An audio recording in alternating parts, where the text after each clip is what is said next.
everybody, welcome back to another episode of Zombie Dance Party Season number 2. I'm your host, Hive Tyrant 424, and this is episode number 10. As I said in the introduction, a lot was lost. I was very annoyed. However, there's nothing we can do about it, so we're just going to carry on. What I'm doing right now is just showing you guys where all of my attributes and my perks are. I did level up quite a few times. As you saw, I'm level 40 now. So I thought I'd let you see where I'm at so that it's less confusing later on when I'm building into stuff and you're like, hey, you didn't used to have that perk. So here we are. We've had a number of new additions to the game that I'm very happy with, which is why I wasn't willing to restart. As you can see down on the toolbar there, I did find an auger. It was in a working stiff crate that I cracked open. And I also found a rank 4 chainsaw in the trunk of a car. It was just some random car on the road. I decided to stop and hit it with the wrench to get some gas and hadn't searched it yet. So when I opened it up, there was the chainsaw. So I was quite happy with that. I've got the large gas tank mod as well as the bunker buster on the auger, and I don't have a gas tank mod yet for the chainsaw, but I don't use the chainsaw much anyway. Lumber is not as in demand in this game now that I've worked into cobblestone, and now with the auger we're going to be chewing into concrete pretty hardcore. So very happy about those tool acquisitions. And as you can see, these are the books that I currently have learned. I don't know which ones I picked up off camera during the Lost Data gameplay, but just wanted to give you guys a quick peek. No stamina use while sneak sprinting is a good book that I'm very glad that I found. That's going to come in handy because, as you see, we do have a job for the vendor. Joel has asked me to go to the waterworks. A waterworks I have not yet been to, so the sneaking and the sneak sprinting is going to make that playthrough a lot easier. There we go. The 5% kills, 5% XP from kills at night. That's I mean, come on, the Blood Moon auditions happen at night, and who couldn't use an extra 5% of experience just for doing what it is we're going to be doing. Now, as far as the Blood Moon audition, night number 21, it went fantastic. I was very happy with Bloodbath. It did very well. There was a considerable amount of damage because we had only cobblestone for the most part on the trap.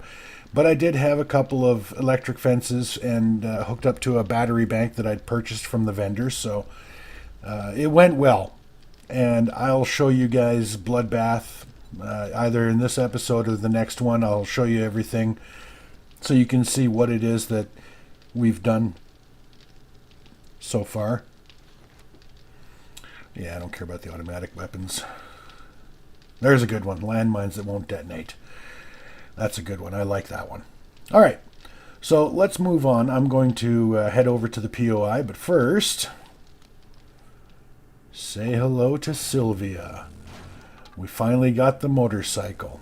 That was also in the footage that was lost. I was very happy to get that.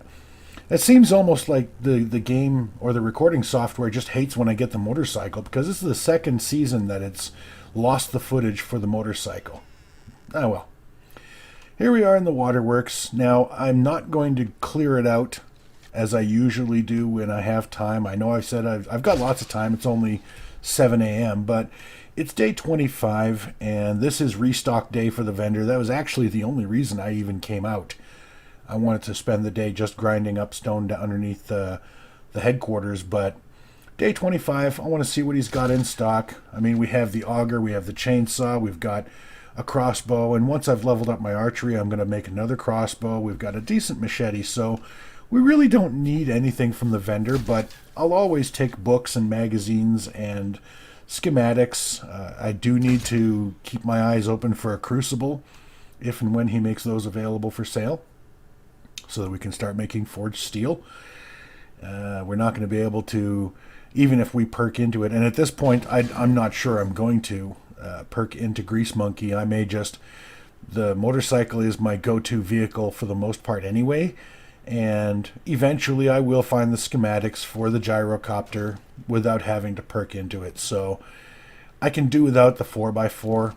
I like it. It's got lots of cargo space, and it's a very hardy vehicle, but it's not as fast as the motorcycle, and the gyrocopter is more agile and mobile. So I guess if it comes up, I'll make a 4x4, but I'm not going to go out of my way for it at this point.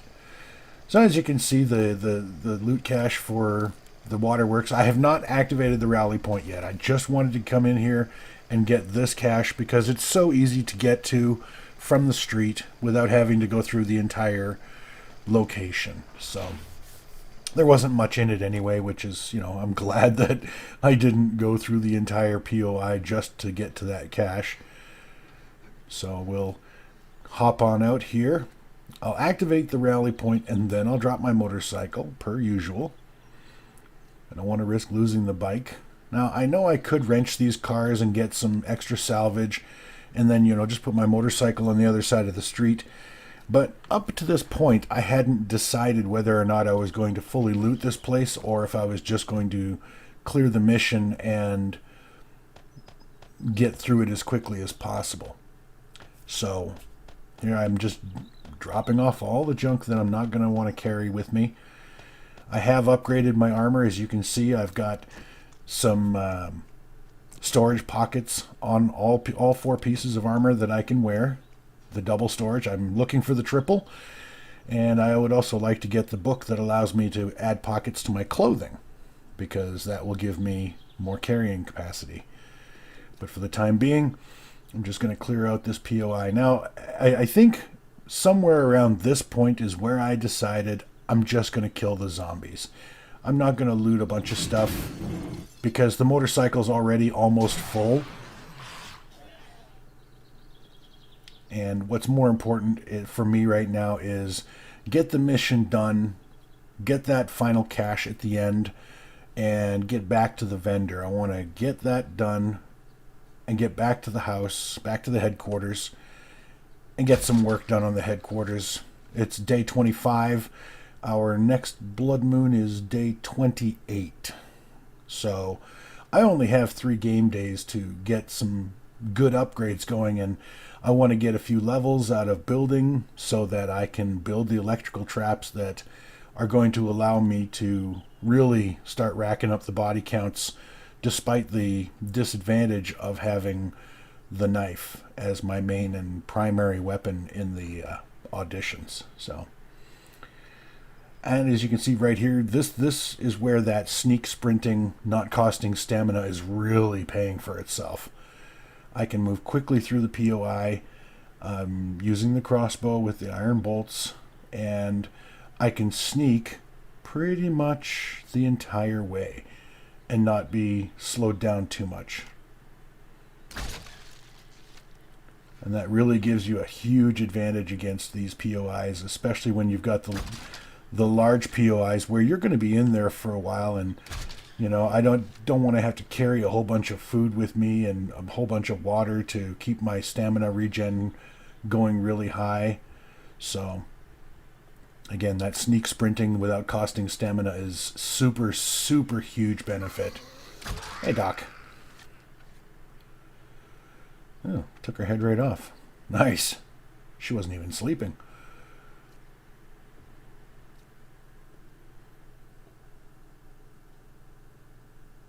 What I really need is that magazine or book or whatever that eliminates the noise from stepping on garbage. That would be a really good addition to my sneaking repertoire. Now, I did say I wasn't going to loot the place, but I'm not passing up working stiff crates. There you see, I got a repair kit out of that. That's awesome. Can use that iron pick for smelting. Give myself a bit more iron in the forge without having to do any mining. That's good.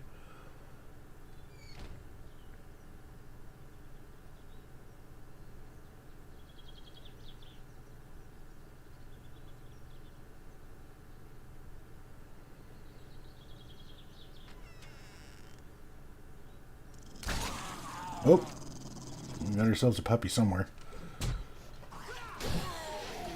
Oh, there he is.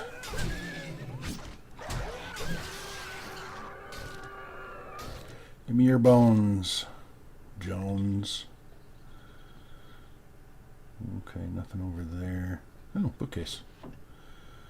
Hello. Oh, nice.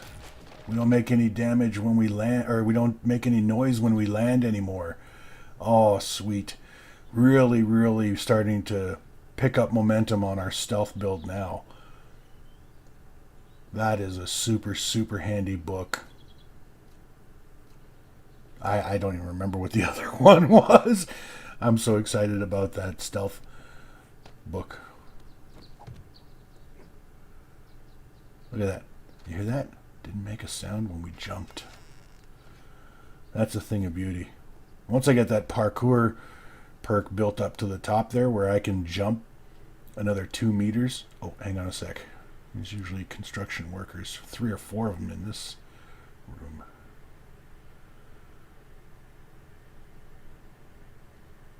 Where are they? Alright, let's see how well this sneaky jump thing works. Oh, I love it. Not a sound. Not a peep. Huh. Alright. I guess she's the only one here. Wake up, Doc. Time to go to bed. Anyway, as I was saying, I get that parkour perk up to, what is it, rank 5, and I can jump an extra 2 meters up, and I never get a broken leg. Which means with that perk that book that I picked up that allows me to fall 15 meters, as long as I've got 5,000 dukes or more in my inventory, I'm going to be able to jump up and fall down considerable distances without taking any damage and without making a peep, which is going to be awesome. I hate this room with a passion. By the way, at the end of each one of these catwalks is a panel that if you step on it, it collapses. And if that happens, you fall in the water, and I don't think it matters. I tried in one playthrough with the crossbow underwater, and it wasn't working for whatever reason, but I think it was just bugged. But you can't fire guns underwater. At least you couldn't the last time I was in the waterworks when I was doing a gun playthrough. And so these guys are actually pretty deadly. You're underwater, so you're losing oxygen. All you can fight with is your melee weapons. And if you don't plan ahead or you're not playing a melee build at all, you're kind of screwed. Because the only way to get out of this water once you've fallen in is to swim through the channel, zigzag back and forth until you get to the ladder at the other side of the room. Fortunately, I have found... Well, first of all, let's get rid of these guys. I have found a way to get across this room without going in the water, without worrying about hitting all those landmines and barbed wire and all that stuff. Although I don't trigger landmines anymore because of that one magazine I picked up. Still, I've never actually... I know I've got the perk that allows me to walk on landmines without setting them off. I'm still scared of standing or walking across them and setting them off. So as you can see, you make a good running jump at these things, and you can actually avoid falling in the water. But it's a one-way ticket. You can't do that more than twice or more than once. Oh, where the hell did you come from, buddy?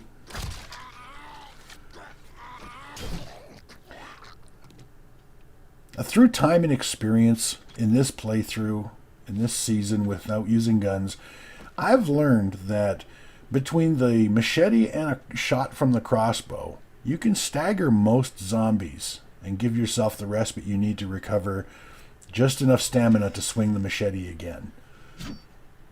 I find I get hit a lot less often than I used to when I do that. The downside, of course, is that you hit them with the machete, then you switch to the crossbow and fire that real quick, and then you switch back to the machete before the crossbow reloads. You could end up, like I just did there, you could end up with an unloaded crossbow when you really need to make a shot, so be aware of that as I discovered here. I was going to try and pop him as he came through the door, but that's all right. Everything's under control. Now, I can hear a zombie beating on stuff in the background somewhere, but I have no idea where they... Oh, I think they're in here. Ah, there she is. Hey, Doc. I have definitely progressed in character development to the point where I'm much more confident to face zombies than I used to be. Where the hell is that one? Oh, you know what? There's a secret stash up on the roof of that area. Yeah, that's where she is. There's a way to it. I'm just gonna go the shortcut. I don't feel like messing around. But first, I'm gonna take care of this girl. I can hear somebody beating on the door, either directly behind me or directly down into my left. Ow. Oh, they were directly into my left. Okay. No problem.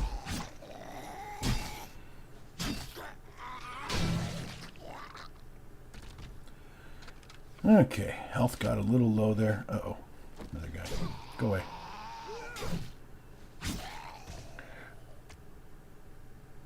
Alright, we need some painkillers. I think maybe a regular bandage, maybe a first aid bandage. Yeah, let's use a first aid bandage. Give us a bit more health as well as max health. And why not? Throw that that last aloe cream on there. And there we go, like it never happened.